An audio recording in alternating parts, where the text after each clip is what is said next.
Hello, and welcome to your first online lecture. All right, so here's what you can expect. You're going to see a lot of my hands. Here they are. I'm going to be lecturing in real time, which means you'll see me write notes across this paper in real time. Now, just as you are getting used to taking classes online, so am I getting used to teaching you online. So expect that I will get better and better and better at writing these types of notes, but I value your feedback. Okay, so far in Chapter 6, we have done 6.1 to 6.3. So today we're going to be starting with section 6.4. So remember, it is very important to take your notes along with me. I will be writing them in real time to give you a sense of just how long it's going to take you to write your notes, to hopefully make it easier to follow along. So 6.4 starts out work and energy. So we've already talked about work. We've outlined the basis of the energy principle. Now we're going to be expanding this system out. So we've got a couple expressions. So the change in energy of a system is equal to the work from the surroundings plus other inputs. And other inputs is something we're going to be expanding and expanding on. We can also write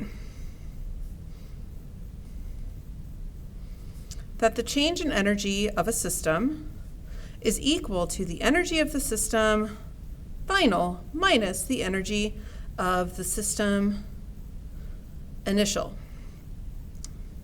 So each of these are perfectly valid ways to express the change of energy in the system. Which one you use depends on what type of problem you're doing. All right, so the energy principle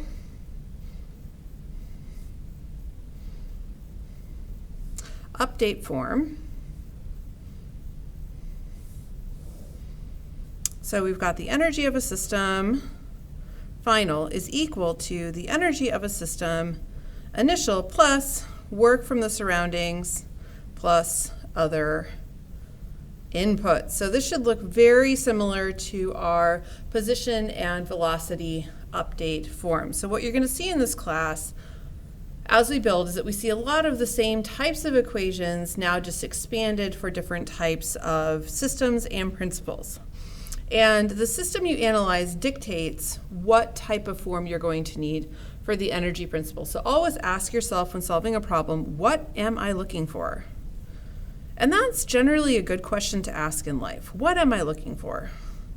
And the answer to that is, of course, Jesus. I told you I would try to make some jokes. I just didn't tell you that they'd be any good. All right, so let's go through an action plan or a plan of attack for solving problems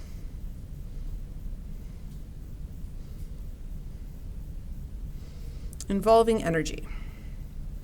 These types of problems require a little bit more strategic planning than I would say some of the other stuff that we do in this class. So the first thing you want to do, and I'm going to be looking for this on your exams, is write out all terms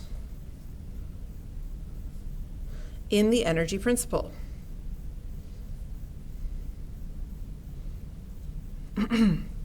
So that would be kinetic, work, and more to come. Of course, rest energy, mc squared.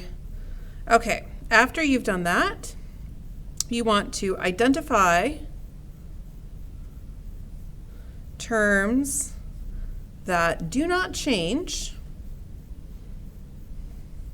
and therefore cancel. So for example, mc squared, your rest mass energy, if you don't change in mass during the interaction, so mc squared initial is equal to mc squared final, so delta mc squared is equal to 0. There you go.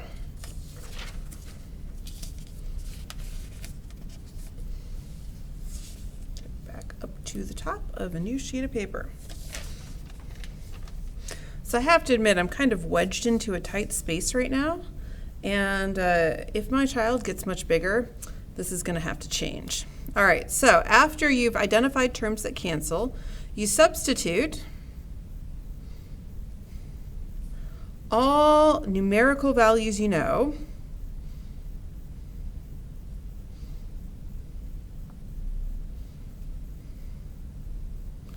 and then solve for unknowns. So notice with this particular setup, you actually want to do cancellations first, then substitutions. Make your job easy. The more you can get to zero, the easier your life will be. Okay, so let's do an example. All right, so we're going to go to my favorite place in space. We've been there a few times now. I always spell it wrong, by the way. So you go back to the Kuiper Belt because, you know, you used to work there as a miner. I think, no. Ah, that is how you spell it. Ah, I knew I would get there. So you go back to the Kuiper Belt to visit some friends.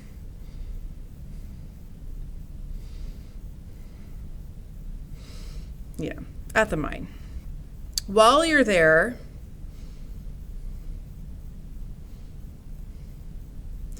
you did some mining work. Because why not? I mean, I hear the pay is really good these days, and the nice thing is, it's a place you can still go to work. So there you go. Okay, so you push a heavy box with mass 3,500 kilograms, and you exert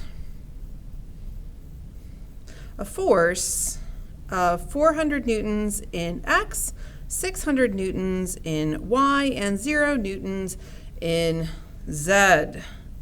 And you do this while the box moves through displacement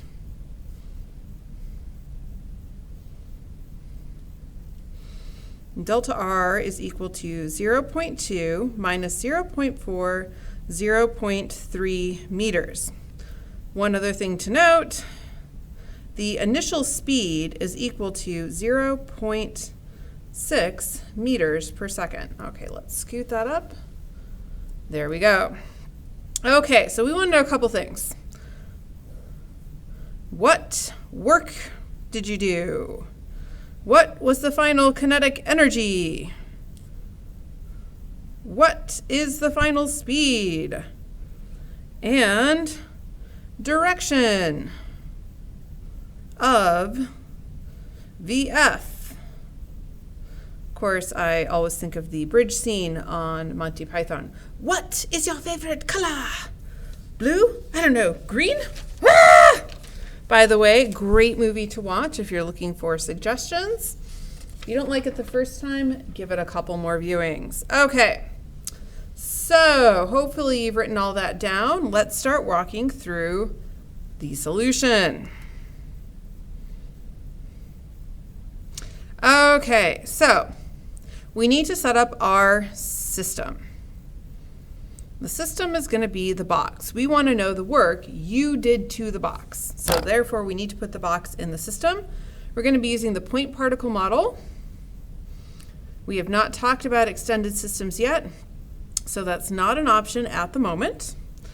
The surroundings. Now, the reason why we set this in the Kuiper Belt is because you can be the only person in the surroundings. We're in space. It's great. There's no gravity. It's fantastic. You're too far away from other mines. All right, so I told you with energy problems, you really need to set up the initial and final states. This gets so important. So initial state, start pushing the box. And the final state, and remember, so initial state did have that initial speed of 0.6 meters per second, so it was moving when you started. And the final state, when the box has moved, delta R. That's an R, not a V.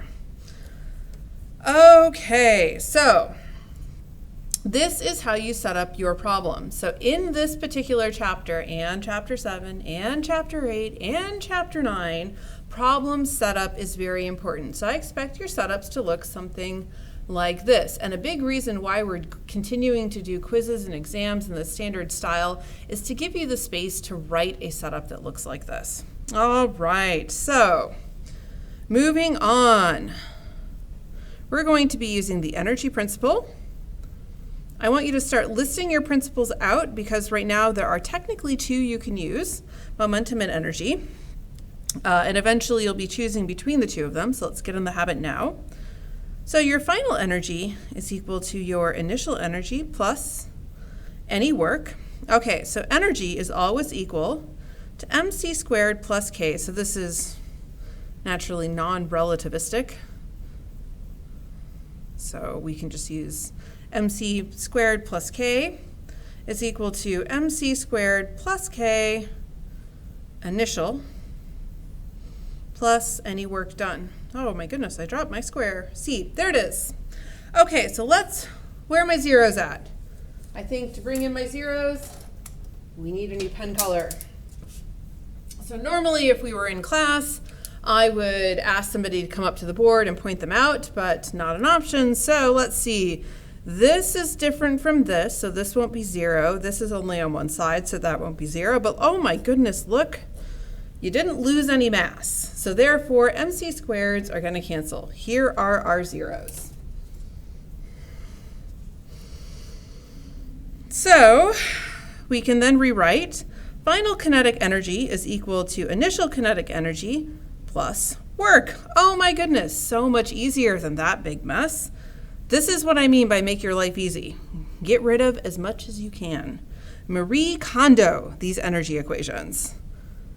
Do you guys still watch that? I don't know. I've never seen any of it, but I know the name. So kinetic energy final is equal to kinetic energy initial plus work. Now we know an expression for work, and this expression works for both classes, so we're going to think the force in x times the change of displacement in x plus the force in y times the change of displacement in y plus the force in z times the change in displacement in z.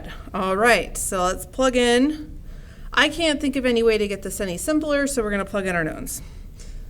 So this is equal to kinetic energy initial plus 400 newtons times 0.2 meters plus 600 newtons times minus 0.4 meters plus 0 times 0.3. Oh man, I love zeros.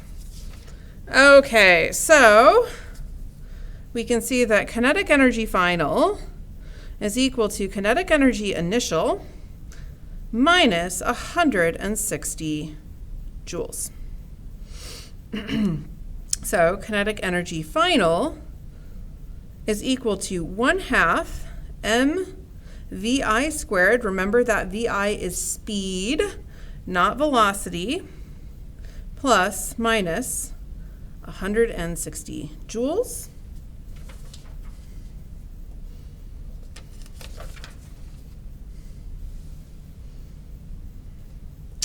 So kinetic energy final is equal to 1/2 3,500 kilograms, the weight of your box, or the mass of your box, times 0.6 meters per second quantity squared minus 160 joules. This is equal to 630 joules plus minus 160 joules, giving us a final kinetic energy of 470 joules. All right, so that's one of the things that we wanted to know. Also, embedded in there, that's the work. So there's the other thing we wanted to know. So work is equal to minus 160 joules. Let's go ahead and box that in. All right, so final speed. We have everything we need to go after that because kinetic energy final is equal to 1/2 mv squared final. So we can algebraically solve for v final. This is equal to the square root of 2 times kinetic energy final divided by m. This is equal to the square root of 2 times 470 joules divided by 3,500 kilograms.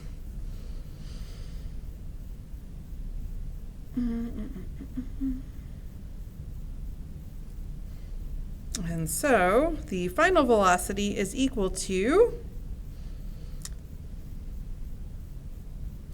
0.518 meters per second. What about, oops, there we go.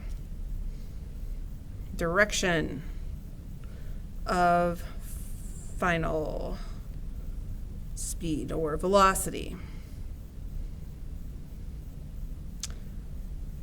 We do not have enough information.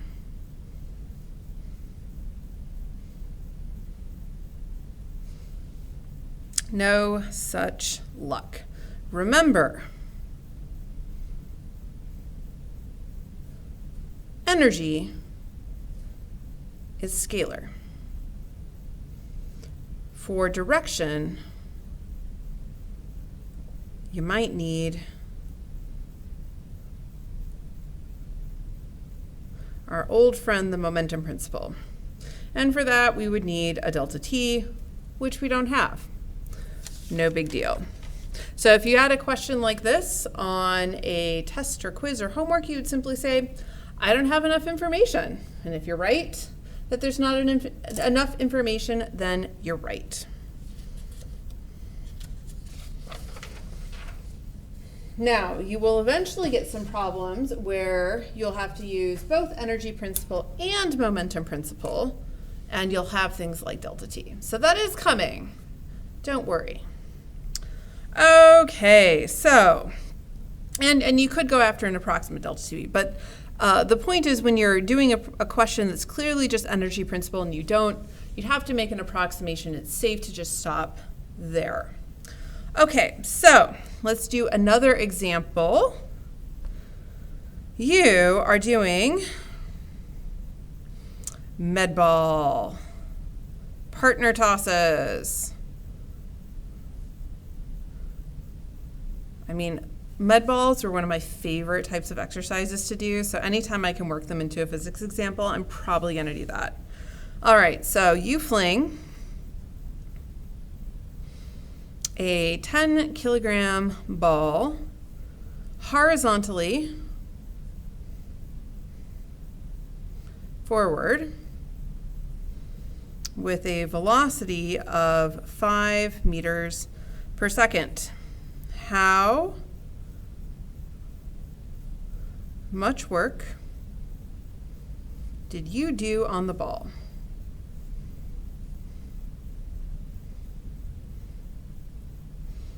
So, just a note, we do not know displacement. I said nothing about your arm span, but it turns out this is not a problem. Okay, so once again, when we're setting up our problem, we need our system and we need our surroundings. And these are surroundings of note. So when you are flinging, I'm going to let this tennis ball sub in for my med ball. When you're flinging a med ball, this is a really short interaction. So basically, you're the only thing that's really noticeably acting on this ball. The force of gravity is there, but it's not really causing any changes at this point because it's just a nice horizontal motion. So the system is ball. The surroundings is you. So when you first hold a ball back at your chest, it's going to have a velocity of 0. So the initial state you're going to have a velocity initial of 0 meters per second. The final state, so right as it's getting ready to leave your fingertips, or right after it leaves your fingertips, it's been given v final, or speed final really, is equal to 5 meters per second. So here to there.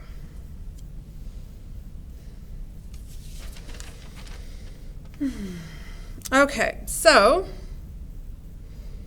our final energy is equal to our initial energy plus any work that has been done to it from the surroundings. So remember, systems and surroundings are trading work back and forth, or energy back and forth in the form of work. So that's a better way of putting it. Okay, so we'll play the same game we did last time. So energy final is mc squared plus k final is equal to mc squared plus k initial plus work. Where are my zeros at? Okay, med balls do not change in mass, typically, unless they break. So then we've got a 0 and a 0. Both sides of the equation, no change, cancels to 0. We've got a nice thing of beauty right here where we've got the final kinetic energy is equal to the initial kinetic energy plus work. So that's 1/2 mv final squared is equal to 1/2 mv initial squared plus work.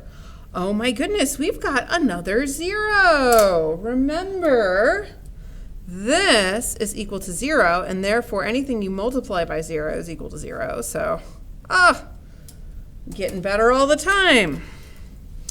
Okay, so 1/2 mv final squared is equal to work. So 1/2, 10 kilograms is our med ball, 5 meters per second. Quantity squared is equal to 125 joules, which is equal to work. All done. So starting to get the hang of how to play these little energy principle games.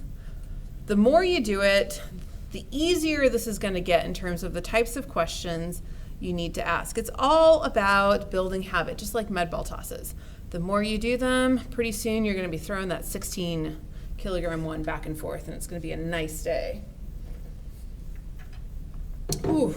Okay, so a couple of concept checks. So we did positive work on the ball.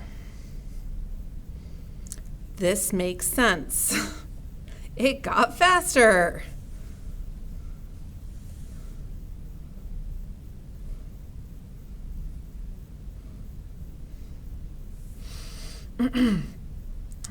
So these are the types of concept checks you want to do for yourself. Did you get a positive or negative value for work?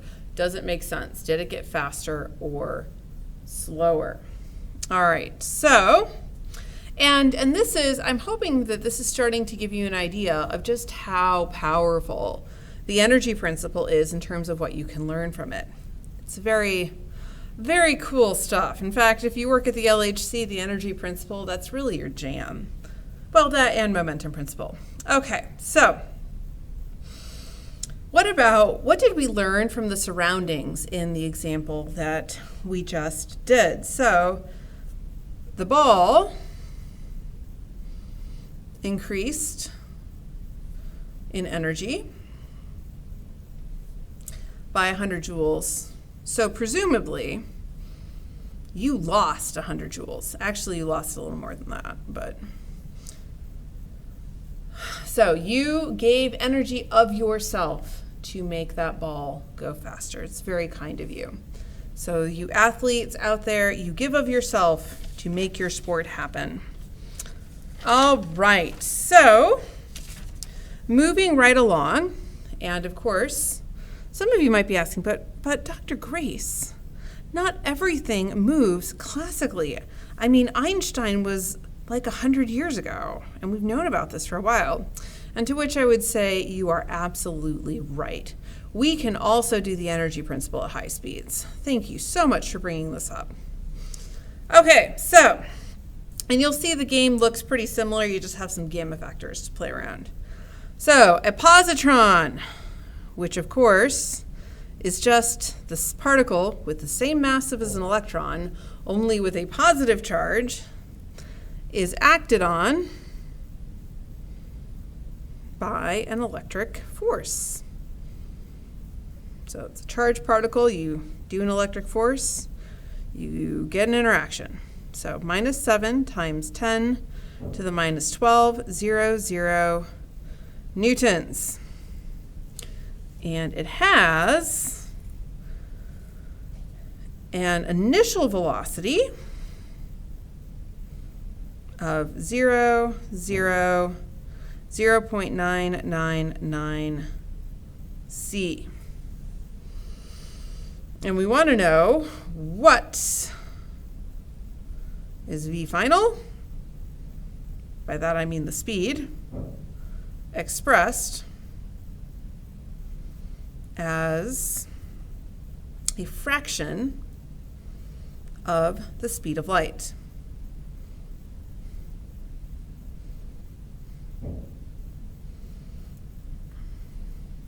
Also, something to note for this setup, it's going to move through a displacement delta R of 0, minus 8 meters. Okay, so once again, we want to set it up. Our system is the positron. This electric force, I didn't say this in the setup, but this is probably being acted on by an accelerator. Or you could, in the case it wasn't very clear, so source of force would be sufficient. And for electric force, as we've talked about before, is going to be much stronger than gravity for these particles, so we can very safely neglect gravity. Okay, so next up, we've got the initial state. So the big thing that we've been told is about this delta R. Delta R is often your big flashing light indicator for what your initial and final states are going to be. So initial state, beginning of displacement,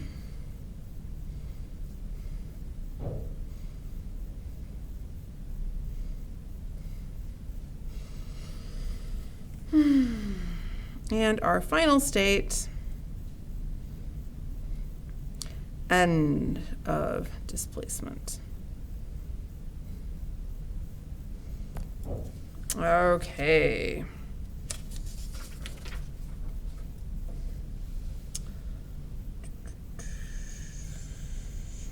All right, so let's go.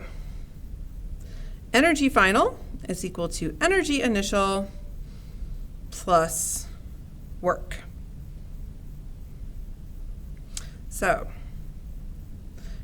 gamma final, mc squared, so now we're going to have to use the complete expression. We know we're going at relativistic speeds, is equal to gamma initial mc squared. So just to note, this holds the unknown value.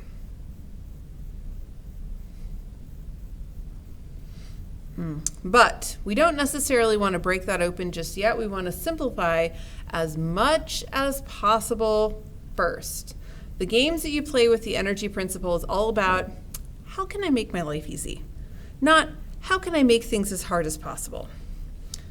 Okay, so gamma final mc squared is equal to gamma initial mc squared plus, let's go ahead and flesh out work, see if we've got something interesting there. F sub x delta x plus f sub y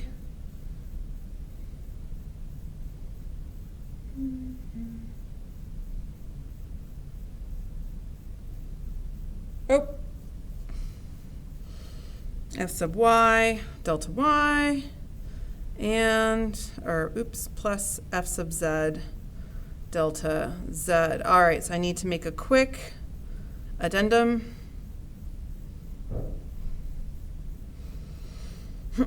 Our electric force is in Z, not X.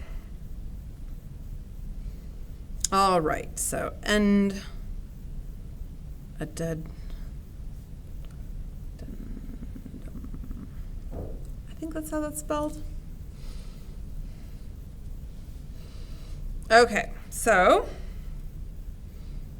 gamma final MC squared is equal to gamma initial MC squared plus 0. So we have 0 force, 0 displacement. Now, 0 force, 0 displacement plus non-zero force, non-zero displacement. So, plus minus 7 times 10 to the minus 12 newtons times minus 8 meters. So, gamma final MC squared is equal to gamma initial MC squared plus 5.6 times 10 to the minus 11 joules. So when doing these types of problems, I actually recommend doing a little bit more solving as you go than I typically recommend for problems. Again, you have to think, how much do I want to carry with me? And at what point does it make sense to go ahead, plug, solve, and then carry? And I think in this case, you'll see that it makes a lot of sense to go ahead and do that solution now. And you can see two negatives make a positive. Works in math and physics, not necessarily in real life. Okay. So gamma final MC squared is equal to 1 over square root of 1 minus 0.999 quantity squared MC squared plus 5.6 times 10 to the minus 11 joules. This is equal to 22 MC squared plus 5.6 times 10 to the minus 11 joules.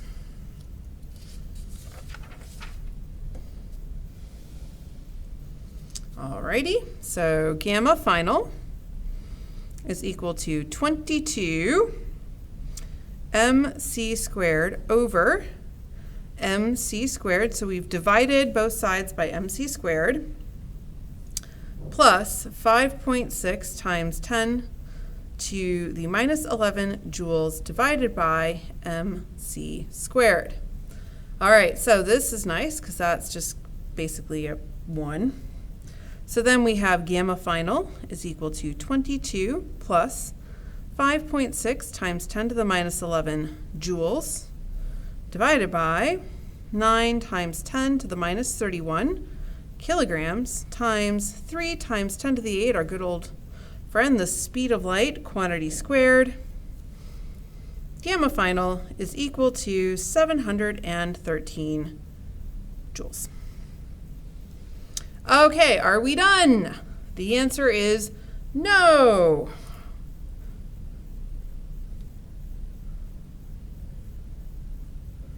We want the final speed. So it is very tempting when you're doing these problems and they've got a lot of steps to sometimes get lost in your steps. Make sure you always remind yourself what the original problem is looking for. Is it speed? Is it kinetic energy? What is it looking for? And that's your goal, that you need to be constantly moving in that direction.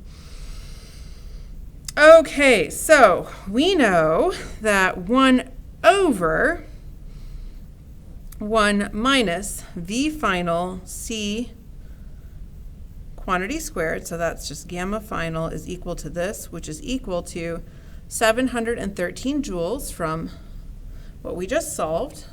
There it is.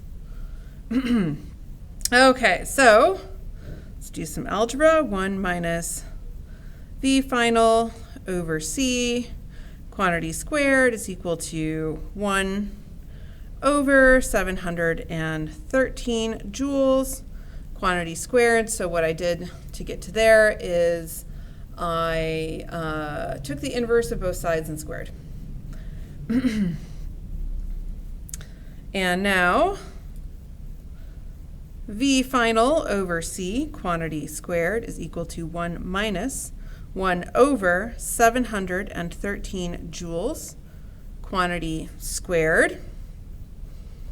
I highly recommend doing more algebraic steps if you need to on your own time. So V final over C quantity squared is equal to 0.9999. And so, now I'm going to keep a little bit more than I normally would, and this is to keep it from just rounding up to the speed of light. So VC is equal to the square root of 0.9999. Of course, I have run out of paper. So V final over C is equal to 0.999999. And now we can just divide both sides by C. V final is equal to 0.999999C. So boy, is that almost moving at the speed of light. That is definitely being accelerated in CERN. All right, so if you'll notice, we just played the same game that we played with our classical energy setup. We just brought gamma along for the ride. Okay, so all of that brings us through section 6.4, and now we can begin section 6.5. So this is the change of rest energy. Dun dun dun! Sometimes things have what's known as an identity change. So this is where the mass is going to change. All right, so typically we've looked at problems where the mass stays the same, and therefore delta mc squared is equal to 0. However, when we're looking at things like particle decay into other particles, delta mc squared is not 0, or not necessarily 0. So in other words, you have stuff at the beginning that turns into different stuff.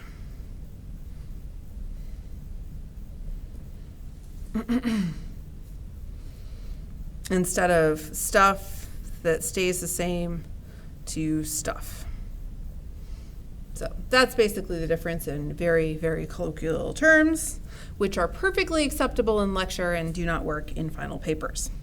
Okay, so let's do an example, a fun example, or I think it's a fun example as an astroparticle physicist. So for example,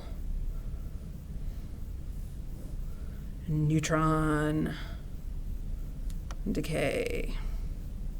So neutrons are actually very unstable particles if they are not in the nuclei of atoms. So neutrons, if left to their own devices, just say, I'm so alone. I need to fall apart into a proton, an electron, and a neutrino. So there you go. So proton, electron, and neutrino. So one thing to note about neutrino, so this is the neutrino. By the way, this is a particle that my daughter knows about. So I asked her, Esther, what is a neutrino? A little neutral particle. What's special about neutrinos? They travel at almost the speed of light. I mean, I'm not sure she actually understands what she's saying, but it sounds really cute coming from her. And because it's traveling at almost the speed of light, almost all the energy is in the kinetic energy. So therefore, you can approximate that the mc squared is approximately 0. On your own, feel free to look up neutrino masses, and you can actually you'll see just how tiny mc squared is for them. For a long time, they actually thought the neutrino particles were massless particles. And that discovery, I think the first neutrino mass was measured in the 80s. So my former undergraduate research advisor, he used to do neutrino research, and I believe he was on one of the experiments that confirmed neutrino mass. So this is, I think it's really exciting physics that's still going on right now. Okay, so we want to go after analyzing neutron decay. And to do this, I actually need to introduce a new unit of measurement. And this type, as like I said, I studied astroparticle physics. This new unit of measurement is really near and dear to my heart because I've used it a lot. So this is the electron volt. Also, for once, we have something with a seriously cool name in physics. So, okay, so let's go after the electron volt. So the mass of a neutron is 1.6749 times 10 to the minus 27 kilograms. And the rest mass of a neutron, or the rest mass energy of a neutron is approximately 1.51 times 10 to the minus 10 joules, which is a tiny number, like incomprehensibly tiny. So we often express particle masses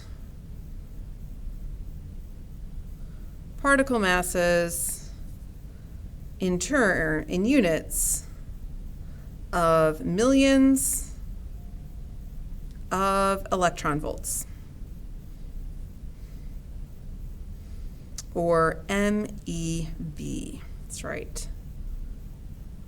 Okay, so I have told you this, but I have not yet told you what an electron volt is. Now, we get more into the electron volt in Physics 2, so those of you that are fortunate enough to hopefully see me in person in the fall, you'll get to learn a little bit more about this. But for now, know that the 1 electron volt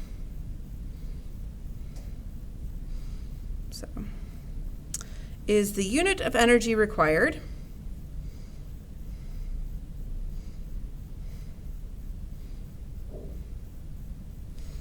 when an electron moves through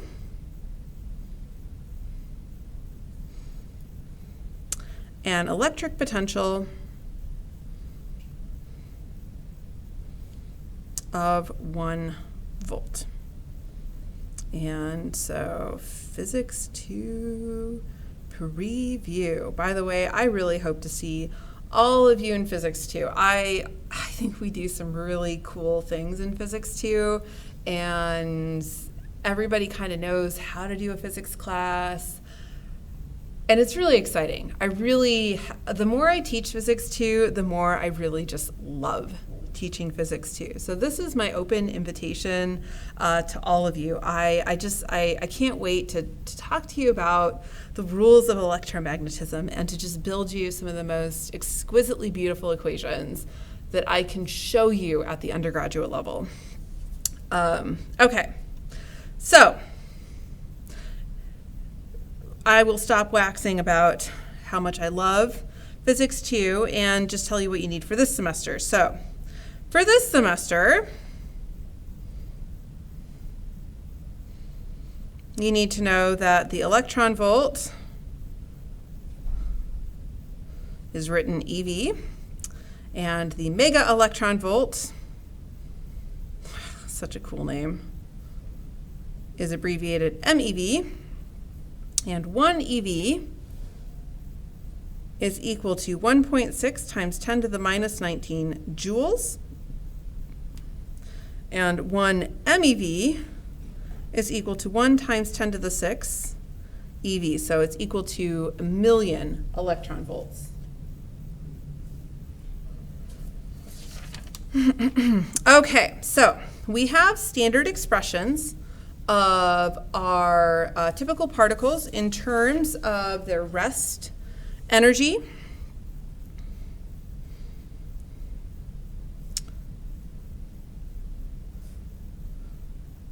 I'm saying standard particles, and that could be, I'm not talking standard model particles, I'm talking about the particles we're going to see the most often, which is, of course, the neutron.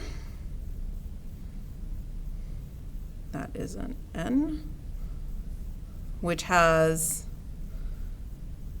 939.6 MeV is equal to mc squared. proton. By the way, the antineutron would also be that proton.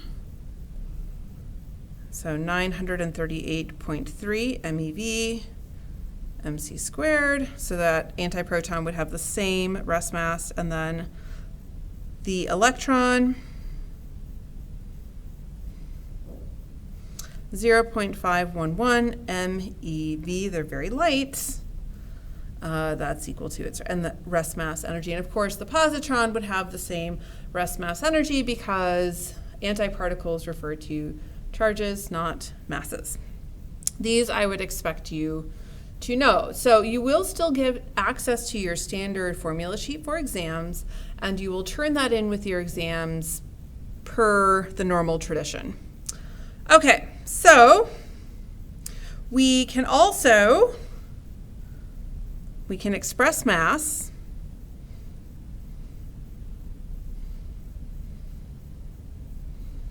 in terms of rest energy. So these are all equal to mc squared. And so, so we know E is equal to mc squared. Therefore, it follows that mass is equal to E over c squared. So here we've got energies. Therefore, for the neutron, so neutron